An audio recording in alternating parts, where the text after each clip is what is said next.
Welcome to the Warning Track Power Hour. I am Dr. Andrew Scaff. He is Dr. Michael Werman, Esquire. On today's show, we'll talk about the continued success that the Royals have had so far this season.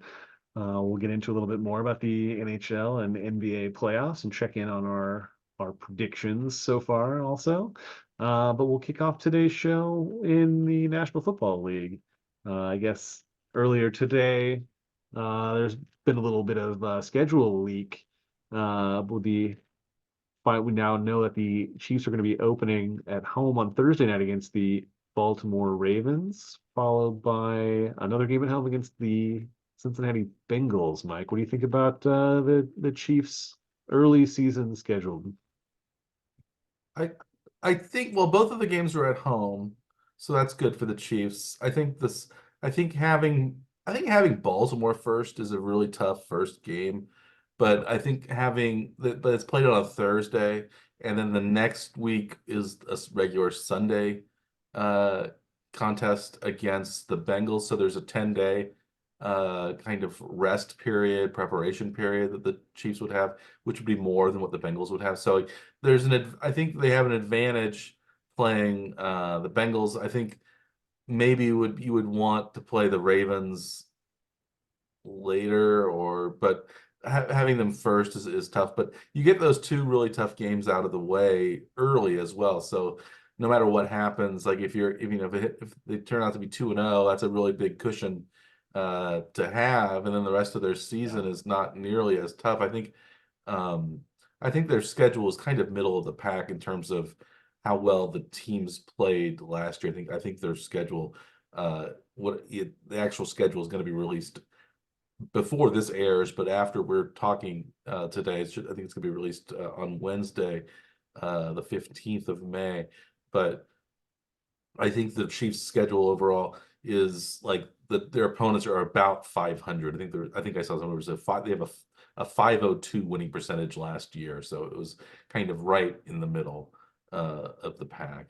So having although I guess I don't know if the Bengals finished above 500. They finished somewhere 500-ish, but the Ravens were, of course, well above 500. Yeah. So they're having two of the better teams first helps the tail end of the schedule. And I think having those games at home is good, but also, well, towards the end, most of the games are going to be on the road. Then after that, I can't remember. Is this the year that the Chiefs get 9 home games and 8 road, or is this the year that they get 8 home and 9 road? Because the 17 game schedule is a little unbalanced. I think it's the 8-9 because I think they're playing at San Francisco. That's another game that's been leaked in week 7. Because they're playing the NFC South as their divisional opponent. Their intra-conference divisional opponent is the NFC South. Their intra-conference divisional opponent is the AFC North. So that's why they're playing the Bengals and the Ravens. So they'll play the Steelers and they'll play the Browns later in the season too. And I guess both of those games will be in Pittsburgh and at Cleveland because they're getting the other two AFC North games at home. So, but I think it's a decent opening schedule. It's very tough, but the way it's laid out, I think even if the Chiefs lose, I think they're to Baltimore. I think they're in a good position to beat Cincinnati the next week with the extra couple of days in preparation. And if they're 2-0 at that point, I think they're really sitting pretty in terms of potential home field advantage, even because they'll have those tiebreakers against two of the top AFC competitors. It seems like. So, what do you think of the Chiefs opening schedule? Well, to quickly answer the questions that you asked, Bengals did have a winning record last year, 9-8. I don't know.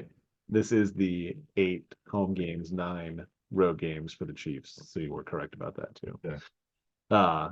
Uh, yeah. So I think what last year, well, Baltimore started a little bit slow, and then won like all the games at the end of the season. Isn't that how they went? So yeah, I think yeah, Yeah, I think the Chiefs had their controlled their own destiny for a little while, I think, and then they hit yeah. that skid in the middle, and then they could never come close to catching Baltimore.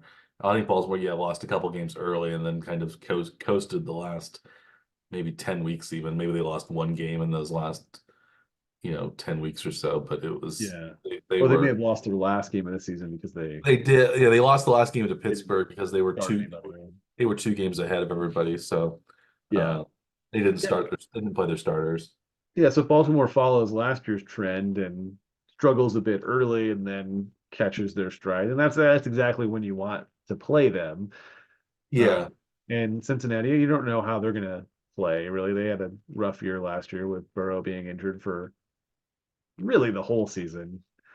he had different parts of the season. He had different injuries, but yeah, he was He was kind of injured like iffy leg before inning, and then hurt the his season wrist. started, and then Yeah, yeah, and then tried to play it through the injury rather than just shutting it down early, and then came back, played not so great, started to play a little better, and then took another injury. Was that right? yeah, and um, yeah, for the Ravens, it's hard to say how they lost their defensive coordinator Mike McDonald, and then they also lost a few key players on defense, but they've also gained Derrick Henry on offense. So you think one of the things they didn't do against the Chiefs in the final AFC Championship game was they didn't really run the ball much. So maybe they'll run it more with Henry and think they have a better chance at winning. But the Chiefs have done pretty well against Henry the last few times they played. Uh, Tennessee. so I don't know. It's hard to say what strategy. Well, and I mean, in general, you think with Baltimore that Lamar Jackson having the ball as much as possible is what makes them the most dynamic. And if they have Derrick Henry, they're going to have to become less dynamic and more obvious, I guess. Except Yeah. Well, scrambling. So yeah, that was the strategy to beat the Ravens in the playoffs. Was they did let Jackson have the ball most of the time, but they made him throw it most of the time, right, and he's a try to make him back decent into a one-dimensional player, passer, but he's not more he's predictable. not a natural passer in the way that Burrow is or Josh Mhm. Allen or Mahomes is. So it's um But they're pass first, run if the opportunity presents itself. Josh Allen may be a little more wanting to run sometimes though, which isn't always a good idea. No, but Allen's somebody who also hasn't been injured in the same way that Jackson has been because he's so big. He doesn't he doesn't take the injuries that Jackson has, at least so far in his career. He had that weird elbow injury, but that wasn't due to his running at all. It was just an odd throwing injury that he got. Kind Yeah, of maybe UCL being sprain or caught whatever it was. as he was throwing, and it was really fluky. Yeah, that he went to. Yeah. Yeah. Um, That was one of his two UCL injuries, I believe, right? yes. So, maybe he's gonna have to have Tommy John surgery if he gets another one, but hopefully not. I like to see him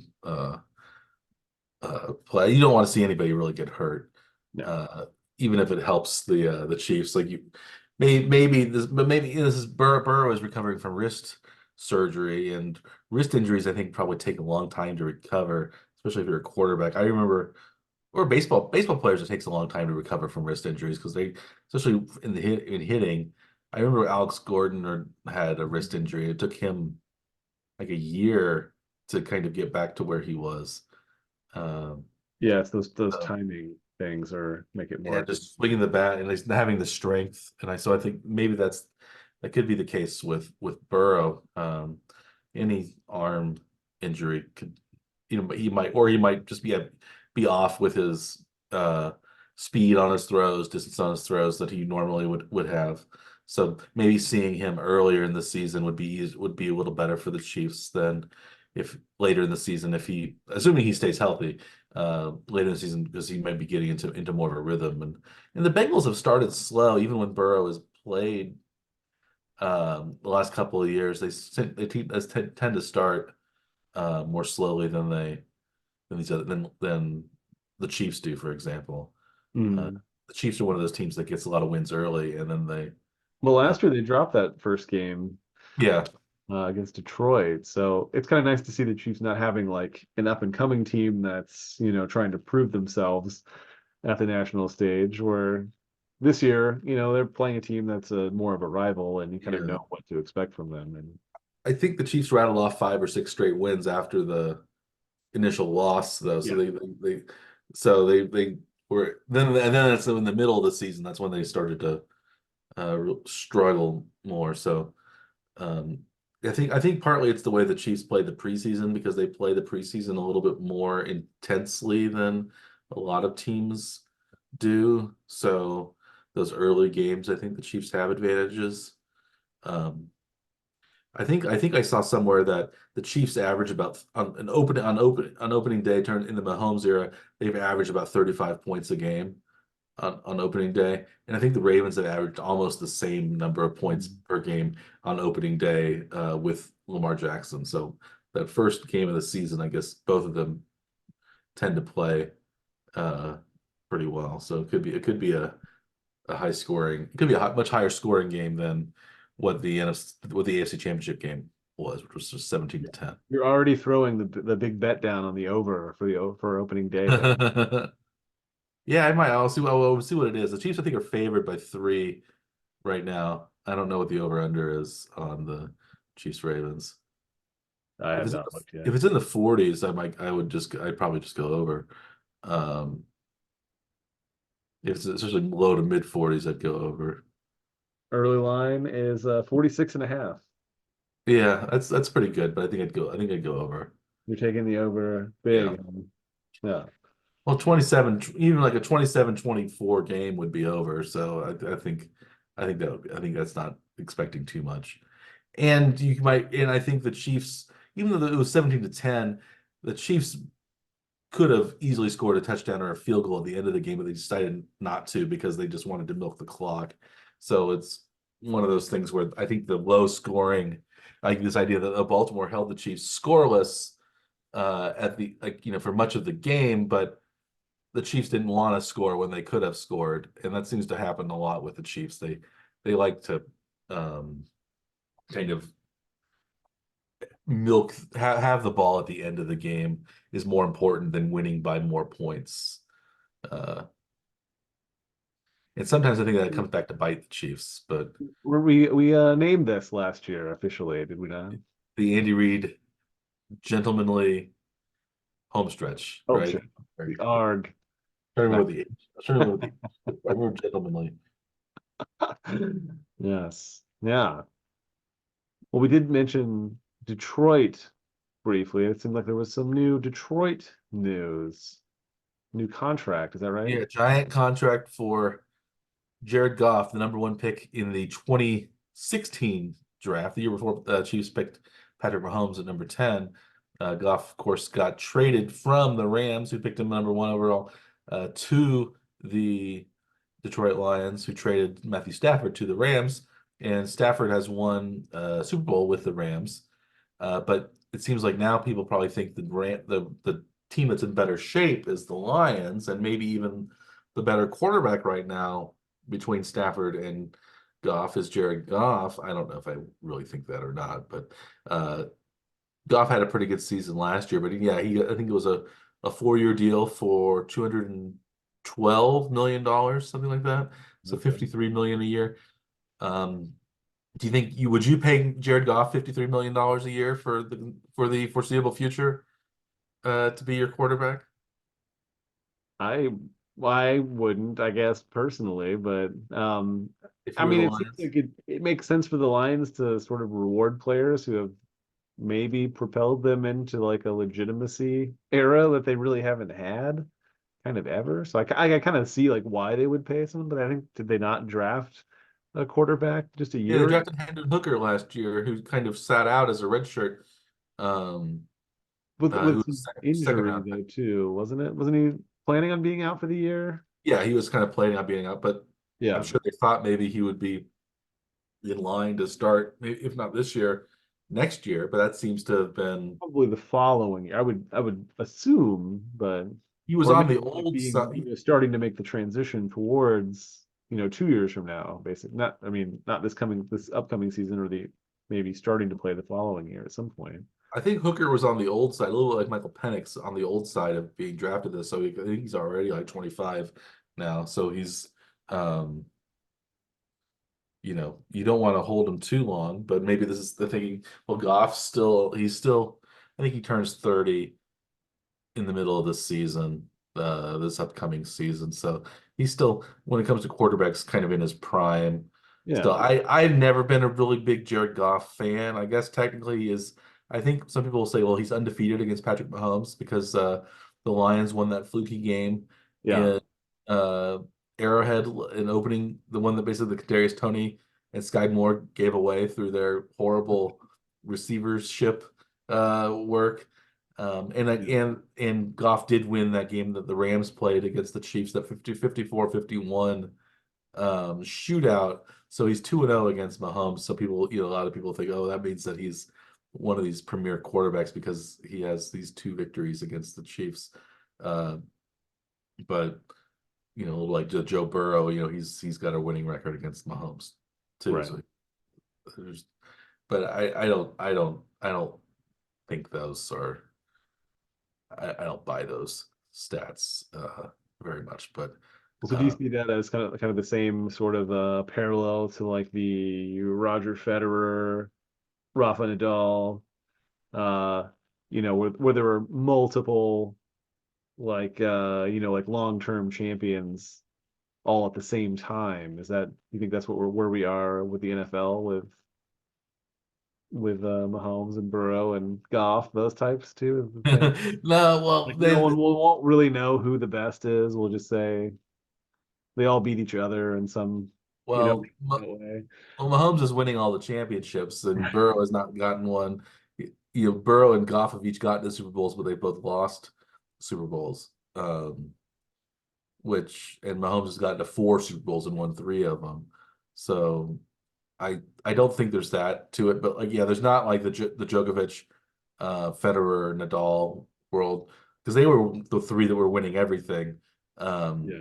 With occasional, Andy Murray here or there, or um, Medvedev, or different randos kind of getting a grand slam uh, at various points. But yeah, Nadal did beat Federer a little bit more often. I think Djokovic did too. I still think Federer is the best of those three, even though he has fewer majors now than either of them. But Federer is my favorite anyway of those. But I think yeah, there's a lot of those. Everybody's wanting to kind of anoint the next rival of Mahomes, but right now Mahomes is so far ahead in terms of accomplishments. He has Lamar Jackson has two MVPs just like Mahomes does, and there's been a lot of individual success for Josh Allen or for Joe Burrow, and now you see CJ Stroud or even Caleb Williams as being the next uh, Mahomes, but I think that's again more of a media creation to kind of create a McEnroe kind of Bjorn Borg kind of rivalry or something that's maybe not quite there yet. Yeah. But it's always about what could it be. So they have to like Yeah, try to make it up to that level. yeah. Well, if I think if But it is if kind of Mahomes meaningless. wins a third Super Bowl in a row, that would put him basically above anybody ever in the Super Bowl era. Nobody has won three in a row. Team has won three in a row. Very few teams have even won two in a row. So it's he wouldn't have as many. He's chasing Tom Brady basically at this point, and I guess Joe Montana and Terry Bradshaw, who each have four championships, but nobody puts Bradshaw really up in that kind of great, great quarterback. It was the Steelers defense that was really, really good, and if you look at Bradshaw's stats, he threw as many interceptions or more than he did touchdown passes. And it was a different era anyway, Yeah. um, but he's up, he's up there with the greats already. And I don't think you can put any of those other guys up there with those all-timers until they have some of the postseason and even the individual success. Joe Burrow's never won an MVP award, neither has Josh Allen, neither has anybody basically but Lamar. Uh, Mm. Aaron Rodgers has won several MVPs, but he's kind of fallen apart in the playoffs historically. And so, even he maybe his Achilles heals and he's I would say if anybody is up there with Mahomes in terms of all-time legacy, it's Aaron Rodgers. He's won a Super Bowl and he's been Yeah. 4 times MVP award winner, and Yeah. I think that the Jets could perhaps contend for a Super Bowl if Rodgers stays Is healthy. and stays healthy. Yeah. These are the active quarterbacks that we're Yeah. discussing here. So yes. Um, Speaking of, we mentioned Josh Allen. He now has a new target to throw to in Buffalo. A former Chief, Marquez Valdez-Scantling, signed a deal with the Bills, I think just earlier today on Tuesday. I think it's worth up to 4.5 million, something like that. So less than he's making for the Chief. It was making for the Chiefs. Do you think MVS is a good? He had good games against the Bills sometimes. He played well in the playoffs. Do you think the Chiefs should have tried to get MVS back or tried a little harder to get him back, or is it okay that he left and went to the rival Bills? I think it's okay that he has signed somewhere else. It's always unfortunate, I think, as a fan to see, a player that was on your team go to the, what one of the bigger rivals, at least. I guess he's outside the division, but it's still one of the bigger rivals from the same conference.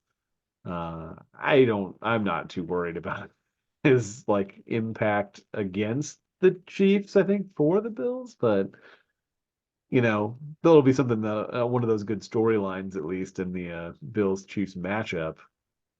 Yeah, However he performs, it will be talked about, I think, over hmm about by the media, however he performs. Great, terrible, or anywhere in between, honestly. So yeah, if he has a single drop, it's going to be talked about by the Kansas City media, I think, a lot. And yeah. He had a lot of drops in the regular season, but he came through in the playoffs for a lot for the Chiefs 2 years in a row.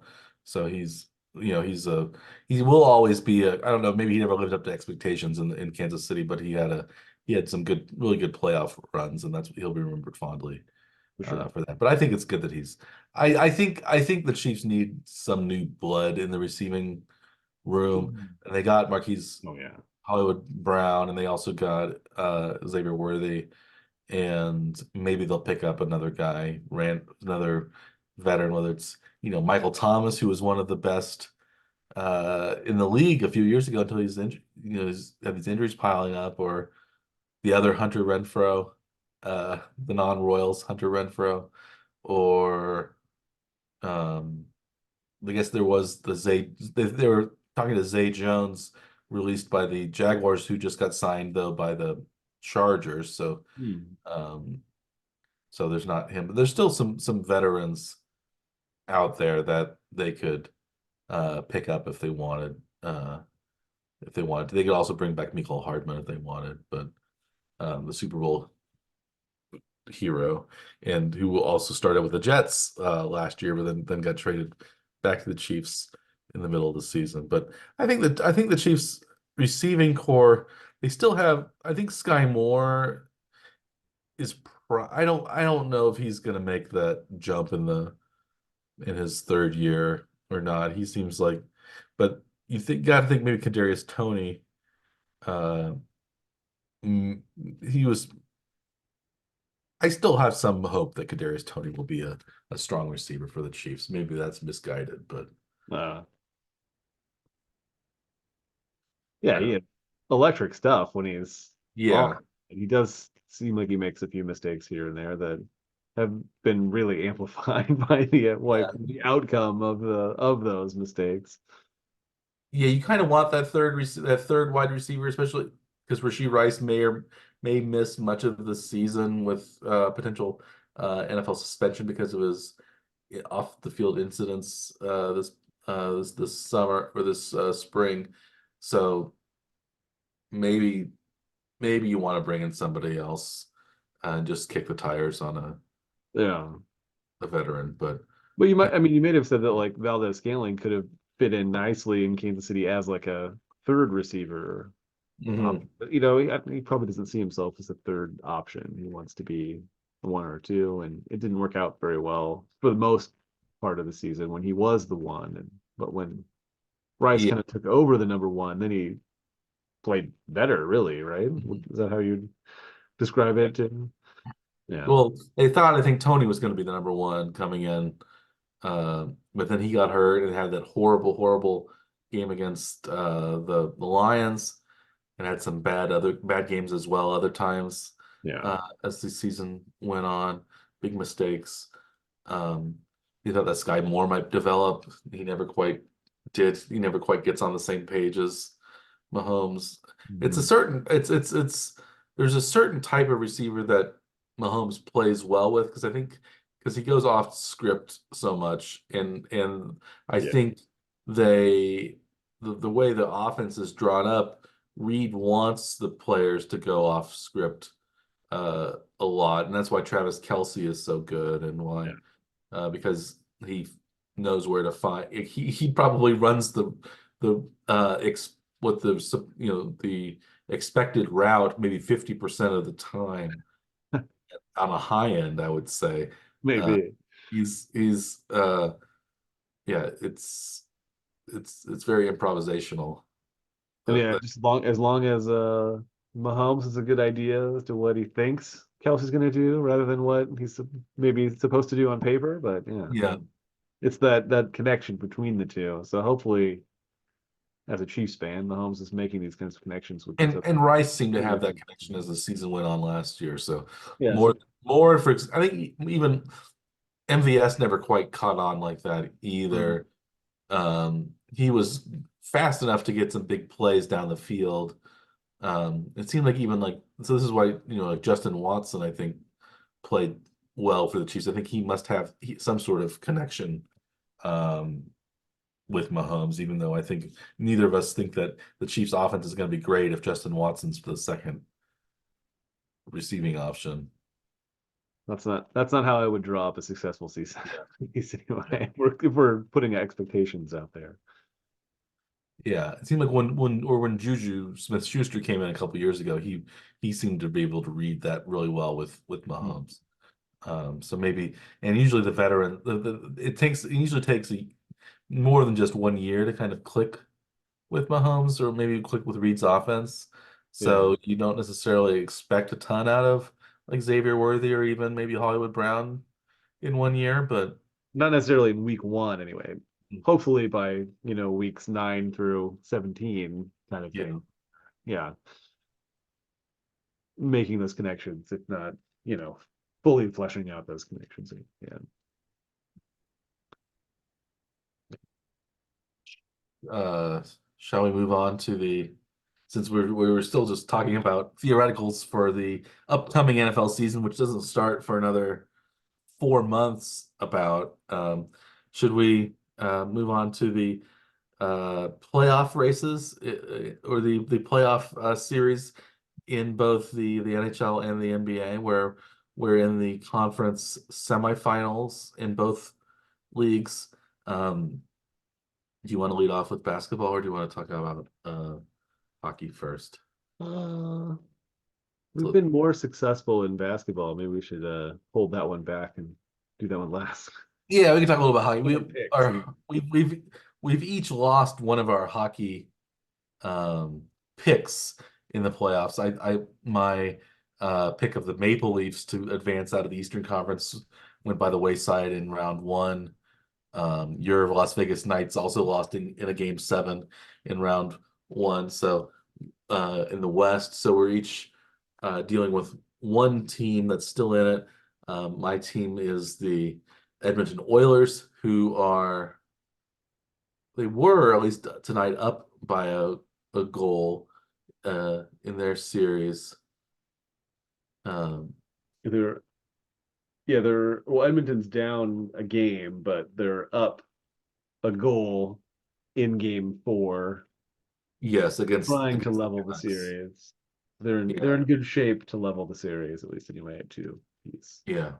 As of right now, this very moment, second period, up a goal. And your Florida Panthers are leading 3-2 over the Boston Bruins in the East. So they're doing a But they did little, drop a home game today, so yes, they were up 3-1. They could have won the series, but um, But anyway, we still each have one team left. And neither team is looking like they're going to necessarily bow out in the next game or two. So Yeah. we're doing reasonably okay, at least better than we thought we might be doing when we lost our each lost the team in the opening round. Hockey's notoriously unpredictable though in the playoffs, and Yeah. uh, we'll make that excuse for us. And also, we also don't watch a ton of hockey, so Right. we don't um, And necessarily. in my picks, at least anyway, were sort of just spiteful. The Mike Werman worst nightmare scenario with warm weather teams. So I tend to have been rooting for the warm weather teams just because it's funny. Yeah. I picked the cold weather teams partly for that reason, and also my picks were each of our first round teams that lost. They lost in Game 7, and they lost in kind of heartbreaking fashion. I think the Maple Leafs lost in overtime in Game 7, and the Golden Knights lost in like the last 2 minutes of their Game 7. So Yeah. it was it could have gone either way. Yeah. But so we'll see what happens. We still have uh two we only have two Canadian teams left, and they're both in the West, and they're both playing each other. And So they're it's playing each other in this, the yeah, Canucks and the Oilers. So conference semifinals. it's like, we're not going to have it all. I think this is the first. This is the the 40th consecutive year almost that we don't have an all Canadian. We're not going to have an all Canadian finals. But at least it looks like some of the colder weather teams are doing fairly well. But I think the warmest possible matchup is going to be Dallas and the Panthers, or I guess Dallas and Carolina. But I think the Florida Panthers are I'd say they're even warmer than Yeah. Carolina. So those would be the teams that I'd least like to see. Right. I want to see at least hockey weather. Um, so Especially since these games are being played, or the finals are being played nearly into summer. Actually, yeah, it's borderline summer, I guess, when that. it'll be June by the time Yeah. we get to the finals. So Yeah. It's rapidly approaching summer when let's see. Yeah, so it seems weird to be playing them in like 90-degree outside weather. They're being played inside, but yeah, it still seems strange to like make there be ice in South Florida. yeah, we don't really think about that for basketball but basketball is just as much of a cold weather winter sport as hockey is. I guess it's not technically played on ice, but it's played inside Yeah. because of the winter, and it was developed by James Naismith in Massachusetts, where it was too cold to play outside. So the NBA has cold weather teams, and it looks like we each picked um, we each picked two cold weather teams to make it to the final. Since we both picked Denver from coming out of the West, and I picked Boston, you picked New York coming out of the East. So we maybe our cold weather finals will come through in the NBA playoffs. And even if Denver loses, if they're losing to Minnesota right now, or Yeah. they'd be losing to Minnesota. They've come back and tied the series after being down 2-0.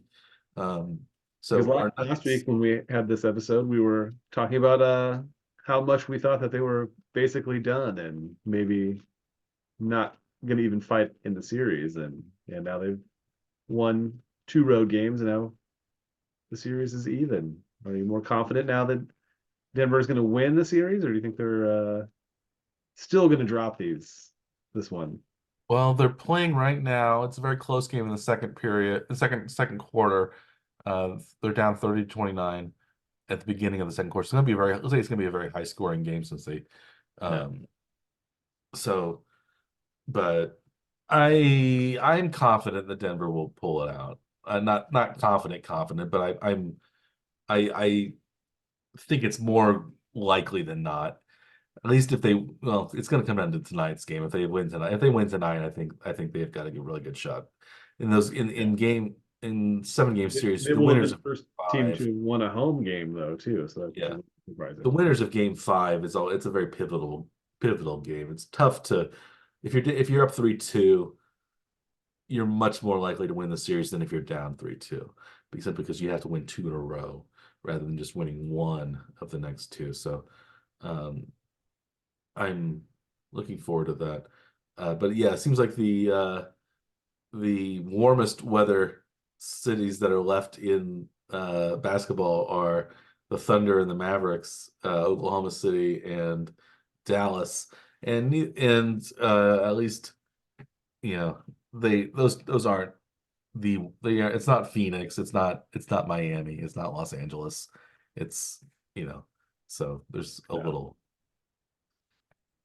it's a little funny that the colder weather teams are doing better in the NBA than they are in the NHL. Yeah. Yeah. It just kind of seems insulting in the NHL that like warm weather, extremely warm weather places were winning cold sport, Yeah, right? well, we had even in the NHL, one of the teams is moving, the Phoenix or the Arizona or the Coyotes moving out of Phoenix to Utah, colder weather, Salt Lake former Winter Olympics hosting Yeah. city. So maybe there's a little bit of push. The Winnipeg Jets came, I think Atlanta, their teams moved to Winnipeg. So maybe we're shifting a little bit north again in hockey. It makes more sense. We bring back the Quebec Nordiques and the Hartford Whalers and the Right. um those teams rather than bringing more Florida and Tampa Bay and teams like that. But Yeah. Just before the end of the second period, Edmonton has added a second goal. well done, Yeah. Whalers. Maybe just to wrap up on the NBA side. So your Celtics are up 3-1 in their set, Yes, and my Knicks, I believe, are up three up 3-2. Yeah, in their series after having won their home game tonight. yes. So pivotal game five, as you said. Pivotal game five. Yes, game six is going to be in Indianapolis. Yep. The Pacers. I guess the WNBA, Indianapolis WNBA started tonight, and Caitlin Clark in her WNBA debut. Her team lost to the Connecticut Sun fairly handily, and she had kind of a rough debut. But um, anyway, I just thinking of Indianapolis. Yeah. Do you like how the WNBA schedule has worked though, where it's been how there's not it's nonstop. It's the NCAA tournament happens like 2 weeks later is the draft, and then like 3 weeks after that the WNBA season starts. So players that we saw in that women's NCAA tournament are already playing in the pros now. Is that do you enjoy seeing how that's like on like back to back to back? I think I think maybe some of these new players are starting this WNBA season tired. I think they probably are starting it pretty tired. There haven't been a lot hasn't been a lot of rest because probably also they're practicing now, getting into shape for their season. So it's usually the off-season practices are harder than the in-season practices are. So I'm sure they are kind of exhausted, and it's it I think it's a disadvantage for the rookies to come in like that. Maybe it's an advantage for the league to kind of keep momentum going. For Uh, sure. but but yeah, I think it's a disadvantage for the players who did not have a full off season.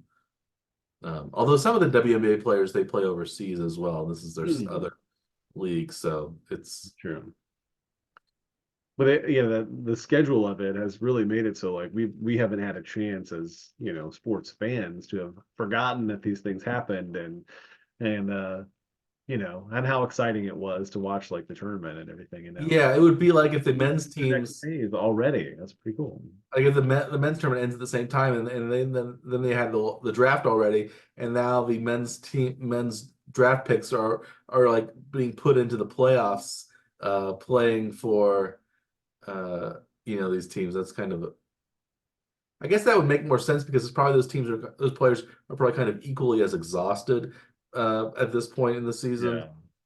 So because the NBA players have been playing since the fall, just like the college players had been. So, but yeah, it's interesting how the WNBA has done it. It seems like maybe that's helped might help spur popularity for the WNBA to keep that momentum going. Um, Yeah.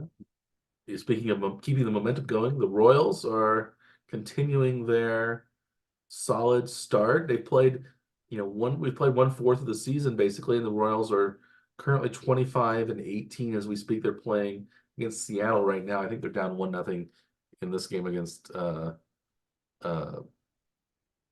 Seattle, but Mariners. against the Mariners, yeah, they're up 3-1 now. They Oh, took now they're up 3-1. Yeah.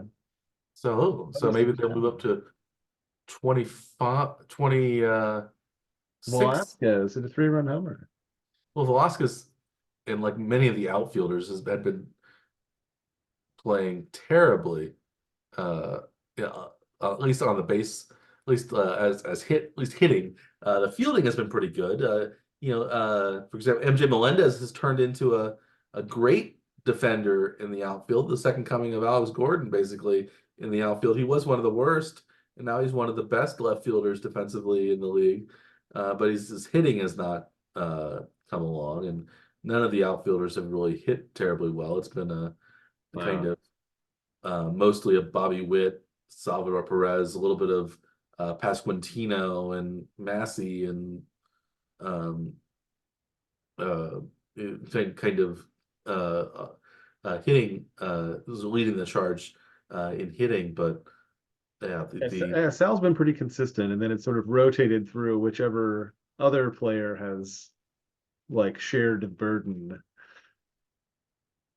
Where, yeah, like one series, Massey will hit home runs in like 2 or 3 of the games, and then you know, Pasquantino will take over, and then yeah, it's been sort of like that. yeah, and Mike Garcia was hot for a couple of weeks here and there too, and Yeah.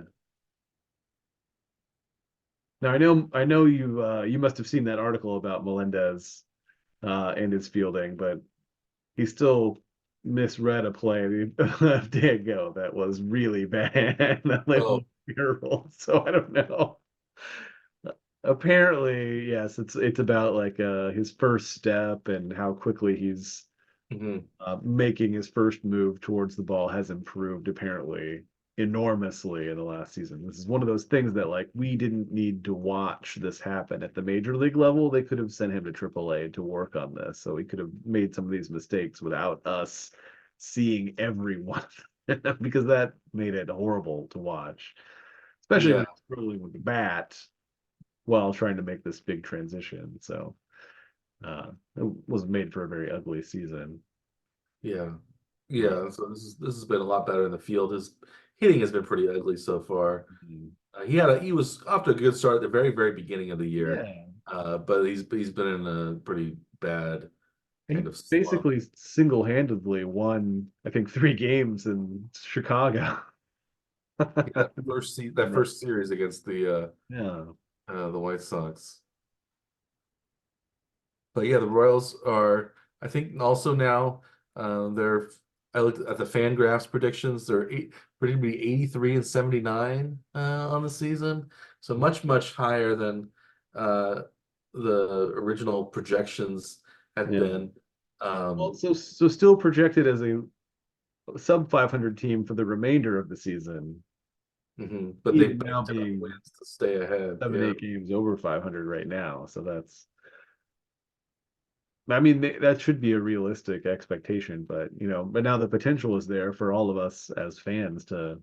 They're assume that current, they can win more than that, right? Like that should be yeah, like, they're currently in wild card position. yeah.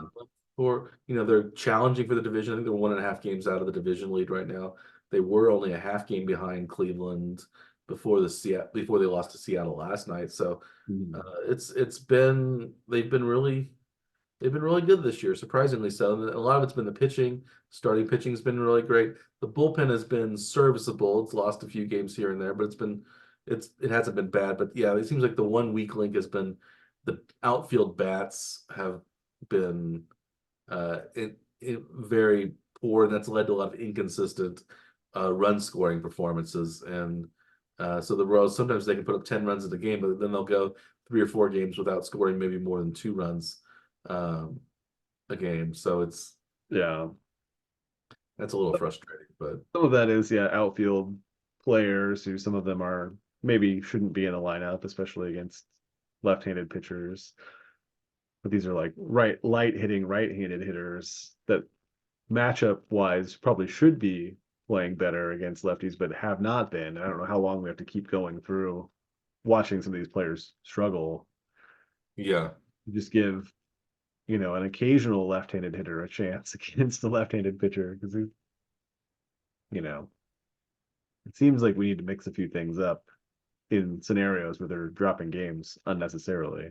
yeah. It also seems like the minor league system has been doing really well, especially Omaha. I think they're like 29-12 or something like that. They've been have a really solid start. So maybe some of those guys like Nick Lofton and some of the other outfielders in Omaha, Toronto I and think they're way yeah, up to Kansas City and kind of see what they can do um, in the lineup. So but this is it's we're talking about kind of these problems that were very minor, really, in the scheme of things. We thought neither of us thought the Royals probably would win many more than 70 games this year. We thought maybe they'd be better than last year. We thought, but I don't think either of us thought they'd be playoff contenders. not 7 games over 500 at any point in the season, let alone early. Yeah. And I mean, I think they're now like somewhere around the number of wins that they had to, get all the way through the month of June to get to this win total. So they're like an entire month ahead of last year by wins. Yeah. That's not too bad. I That's mean, not bad. it's a lot more fun to watch the team, even in games that they don't play well, when when they have a winning record on the season. So this makes it so much easier as a Royals fan. Yeah, I think it's the starting pitching has been much better than I guess we had thought it might be good. Like but Singer has come on. Um, Alec Marsh has been good. He was injured for a little while, but he had a strong start coming back Mhm. from injury. When Even even in Waka, Marsh's absence, Daniel Lynch came in and made a very nice appearance and went, I think, 5 scoreless, which is fantastic to see. Even the backup rotation members are yeah, performing well. yeah. We were a little bit complaining about Michael Waka being brought in, but right now he has a as he had a great start tonight. He's had good starts the last 2 games. He has a 4.71 ERA, and if your worst starter for the Royals, if you thought, oh, the worst starter will have a 4.71 ERA, that's pretty good Yeah. for the Royals since they had like 3 guys that were above 5 and 6 much of the season last year. Well, So their 1 and 2 starters last year only had like 4 wins between them through into July. Lyles and Greinke were both, Yikes. yeah, in that kind of Kyle Davies, Renelvis Hernandez territory in like the 5 and 6 Yeah. uh, point oh Nico ERAs. Shaver as a one starter kind of Yeah, year. Yeah, yeah, not pretty. But today with Waka though, it's like it does seem like they didn't try to stretch him out to an extra inning. I think in the previous couple of games, he's gotten dinged late by coming back out to start the next inning after it seems like he should be done. They would, Quatrero would run him back out, and he'd end up putting 2 guys on, and then whatever relief pitcher he would go to would let those runs in. So his ERA, gets affected by, his manager and then the relief pitcher that comes in to clean up the mess that he created. But Yeah. today it looks like they took him out at the end of the sixth with 94 pitches, did not come back out to start the seventh. And that seems to have been a good decision as Schreiber then went a scoreless inning to follow him up. So 6 outs away from 26 and 18 as of right now. Yes. Wow. They've been following the what you want to see, I think, from teams beating the not so good teams handily. They won 3 out of 4 against the Angels Mhm. last, who are at the bottom of the division in the West. So that's good to see. The Yeah. Royals, playing above teams that are below them in the standings and at least holding their own against these winning teams. Like the Mariners are, I believe, in the lead in the West. Yeah, they are. They're above 500. Their record, I think, they're 23-19. Yeah. Uh, so And they lost yesterday's game, but they're holding their own in game two. So maybe they can at least, avoid a sweep, I think is the main thing we're looking for.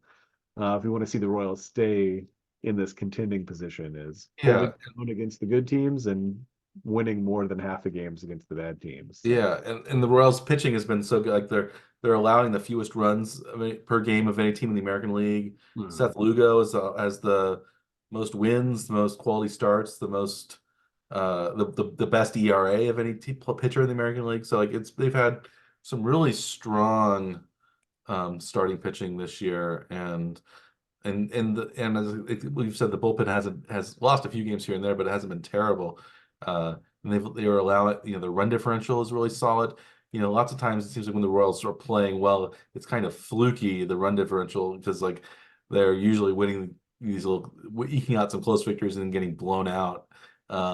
This isn't the year where they're getting blown out more than they are blowing other teams out. So it seems like this is more sustainable and kind of real, in ways that sometimes, maybe we think back to that 2003 Royals team that came out of nowhere and was way ahead in the division, but then ended up finishing 83, I think 83 and 79, but was above 500, and they thought the Royals probably would lose 100 games that year. So Yeah. that was probably a flukier team Yeah. than this current one. And that was where they'd won like all of their games close and did Yeah. some really bad ones. And it wasn't because they had like the great bullpen of 2014, 2015, when those close games they would win close, because they had a bullpen that would, shut everybody down. If you could, like, if they had a lead going through 5 innings, they would win it. They would win 90% of the games because they could keep the other team from scoring, with their with their bullpen, even though it was, which was strong really from top to bottom, even though we think of them as the HDH or uh, the last couple, whether it was uh, Holland or Hochevar, as the first H or second H, with Herrera, Second, and I guess, right? Yeah. yes, um, Yeah.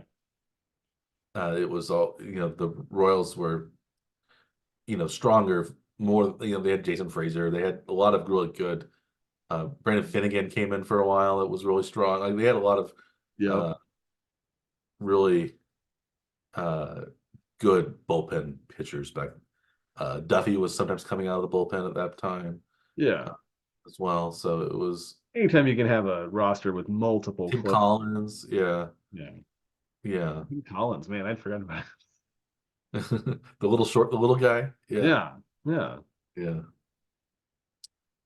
Uh, Lewis Coleman was good for a while. Yeah. That bullpen era. Yeah, they had some really good relievers. That was one strength that Dayton Moore had, was able to put those bullpens together. It seems like, and maybe that was something that, Yost was actually decent at handling, uh, even though it didn't seem like he necessarily made a lot of great in-game decisions. He was Yeah. able to at least like you had said, one of the things that you're a little bit upset about Quatrero is that the bullpen doesn't seem to have roles in the way that maybe it makes players more comfortable. I think in Yost's bullpen, the players did have roles, and Well, they you knew. had roles, but then he would immediately use them in other ways. Quatrero does everything almost exactly the same as Yost does, and it doesn't make sense because Quatrero comes from an organization that values statistics and using statistics in a way that informs the game decisions, but he's following a mold of what Yost did, which was basically just go with the gut at every time, and it doesn't matter what your roles are, you just break your concept. Because I remember looking back even at our old blog, I uh, was like even writing about Yost's decision making during needs the year that water. we ended up making a playoff run, which is kind of funny to have seen. But early in that year, they did not look like a playoff team. They didn't become a playoff team until late because they weren't playing like this year's Royals team has played Yeah, early on, at least anyway. yeah. That 2014 year, especially. Yeah, Yeah. 2015, they were solid the whole year, basically. that year they were pretty good. Yeah, right from the start. Yeah, but I think they expected it though too because they'd just had that near Mhm. victory in a Yeah. World Series that they weren't supposed to be in, and Yeah, that in that 2015 team kind of coasted at the end and kind of let some of the games slip away towards the end. They kind of had a slump maybe in September or August, but they were so far ahead in the division. They were so far ahead of everybody. It didn't really matter. yeah, Uh, and that was when they brought in Johnny Cueto. Cueto had really didn't really pitch very well in the regular season, but then he had those great games in the playoffs. yeah. So They made a few free agent acquisitions that Ben really Zobrist came in. Yeah, Obrist was huge down the stretch and into the playoffs also. those Yeah. were good days. Yeah, those are fun years. It seems like it was both very short time ago, but also forever ago in some way, though. Yeah, well, it's 9 years ago now since the Royals won the World Series. 10 years ago since they were in their first World Series since 1985. So it's been Yeah. a while. I still think of them. I'm still kind of basking in the glow of those World Series years. Um, it's not like, the Chiefs have kind of spoiled us because they've played so well. They Absolutely. wasn't just they had a couple good years. They've been so good since Andy Reid started, but especially since Mahomes has been the quarterback. They've been, Super Bowl or bust every year, and and when they've lost, they've barely not made the Super Bowl. So it's Yes. But getting to the penultimate game at worst during this. losing in overtime. They lost to the Patriots and they lost to the Bengals both in overtime. Yeah. So it was, yeah, that was the worst the Chiefs have done with Mahomes. Yeah. Uh, and so hopefully that continues. Like you can't think that's going to continue the rest of Mahomes' career, but um, that's what you expect almost at this point. It's Yeah. been Only unless he decides to like hang it up early. That'd be the only way Yeah, he's had 6 years as a that starter, could and possibly go like that, right? yeah, I don't want to see that happen though. So no. I'd rather have him have a losing year than decide to retire at like 28 or something, you know? Speaking of hanging it up early, should we ha hang up this episode of the Board Trip Power Hour? Nice. Quit while we're ahead. Yeah. So thanks again for tuning in. We'll come back next week, talk more. We'll have the entire schedule of the Chiefs maybe to talk about next week. We'll have maybe more NFL news as we get a little bit closer to training camp and things like that. We'll also be possibly in the conference finals in both the NHL and the NBA next week, and we'll also have more Royals games under our belt to talk about and bloviate upon uh, as we tend to here at the Power Hour. But yeah, I think it's time to sign off for this week. And as always, I am Dr. Michael Werman. He is Dr. Adrian Scav. We are the One Trick Power Hour. Please like and subscribe to our podcast, which seems to be growing in popularity for some reason. I don't know if we're doing better work or if somehow more people just know about us, or if there's some weird glitch in the system that more people are downloading our podcast.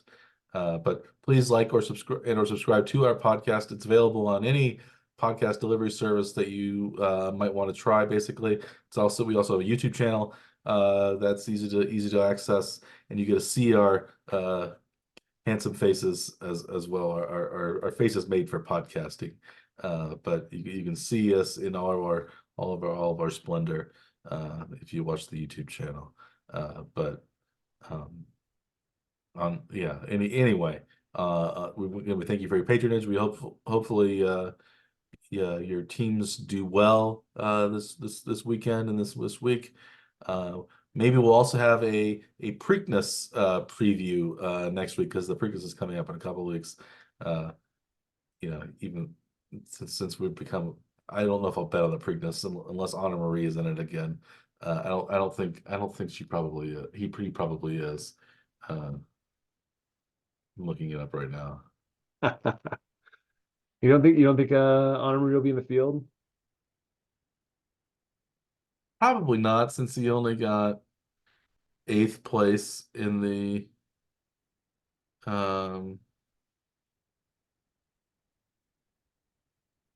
Kentucky Derby.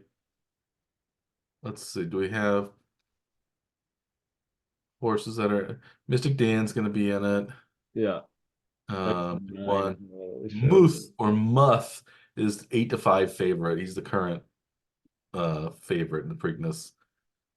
But no, I think were you a Zoolander fan, Dr. Scaff? Yes. That was the Mugatu first is one of the horses in this year's very Preakness. famous. He's 20-1.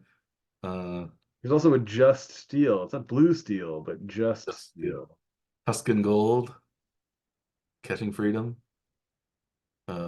Seize the Gray, Imagination, Uncle Heavy. Those are the horses. I think you got to bet on Mugatu. Yes. Mugatu and Uncle Heavy, 1 and 2. Oh, Hansel. He's so hot right now. There was a horse named Hansel that was pretty good.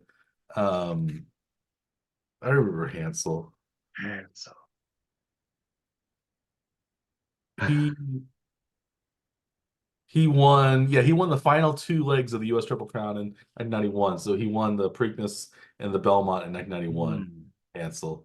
So yeah, I knew he was 1991. He was pretty hot. He died though a few years ago. Did Hansel, but he lived a decent life for a horse. He got 29. Usually horses live about 30 years old. He can be about 30. Might want him a little bit older than that,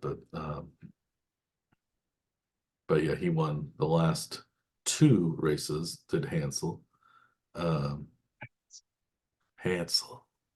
I was just trying to echo your every time you would say it, just echo it afterwards. Did you ever see Zoolander 2? I never saw Zoolander No, 2. I never. It did bombed at the box office. I never saw it. Yeah. But Mugatu, I think, was the best part of Got to be the best character of the show. Yeah.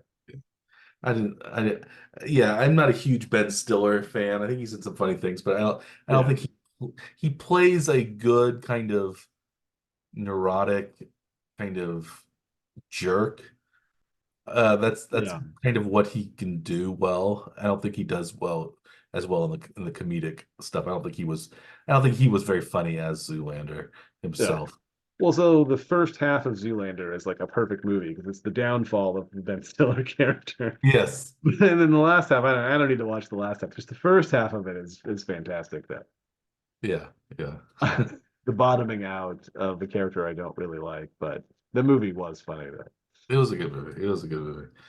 Well, anyway, thanks again for listening. We as usual we get sidetracked a little bit talking about random things, which maybe is what our viewers and listeners really tune in for. And we'll try to do that more of that next week. We aren't going to stop doing that here on the Power Hour. We're going to have more diversions, more tangents, more meanderings, more losing sight of the trail types of experiences here, since I think that's what we also I think enjoy the most at the One Trip Power, the directions that we don't think we're gonna take, the roads normally not taken. We don't As know where this show's going. It just goes afraid as it to. goes. Yeah. Uh, much like isn't that what Tom Berenger said in Major League? He has when he was catching the ball for Ricky Wild Thingvall, he had no idea where where pitches were going, so Right. he was just as afraid as the batter would be. Yeah, Uh, that's great. um, yeah. Anyway, on that note, we don't know what we're gonna do next week, but we'll be back here with another Power Hour. Although actually, it might end up being a little shorter next week since I'm going to be traveling. Uh, but we'll find a way to broadcast something for our legions of admirers. Uh, and until next week, we will bid you a good day.